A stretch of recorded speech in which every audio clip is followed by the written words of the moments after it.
Tambol tayo dito kay Sis May Ann sa kanyang room guys. Ayan, malapit nang sumabog yung kanyang rocket. Ayan, malapit na para makakuha tayo ng gift.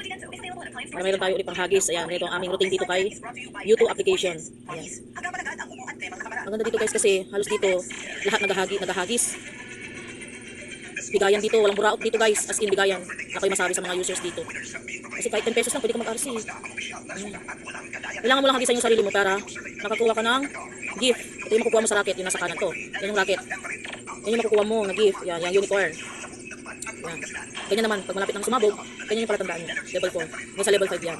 Yan, level 4. Kasi kung hindi ka maghagis, wala ka rin makukuha. O, yan yung mga nakulit namin. O, nakulit ko pala. Yan. Tapos yung isa pa, nasa yung isa ko. Ayan, sa isa. Ayan. Meron ng panghagis sa sarili. Ito naman yung isa. Nakuha ko. Diba? Sipag lang sa racket. Yun guys.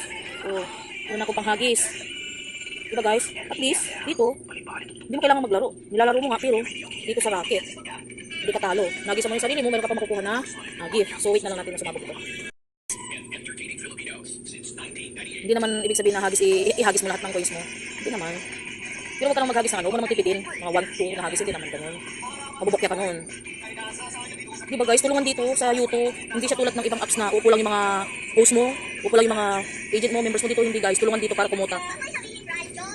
Sa isang araw guys, kayang-kaya yung mag-racket o nakakuha sa gift ng ano. 100k, 200k. Basta masipag ka. Kasi ito naman yung mga gift nila dyan sa racket. Mayroong 15k. O ilan na yan? 15 na yan. Ayun. Apat na 7,000. Tapos pag ginagis mo pa sa sarili mo yan, sa room mo, kung naka 1 million yung room mo, mayroon ka pang reward na coins sa Monday, 100k o. So, pahanapin yun. Kaysa sa mga apps na Popo, Hala, sa Bolo, di ba? Minsan nakatamad din sa Hala kasi upo ka lang doon eh, walang gagawin. Hintay mo lang yung hagis ng agent or yung mga ano, masipag mag-RC. Dito hindi. Magsisipag ka mag-hunting ng, kung sa Popo nga, nag-hunting ng mga iba, 40 coins lang dito, ang laki ng nakukuha. Tamad ka.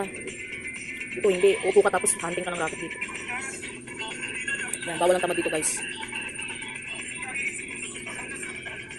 Tingnan natin pumutok yung racket.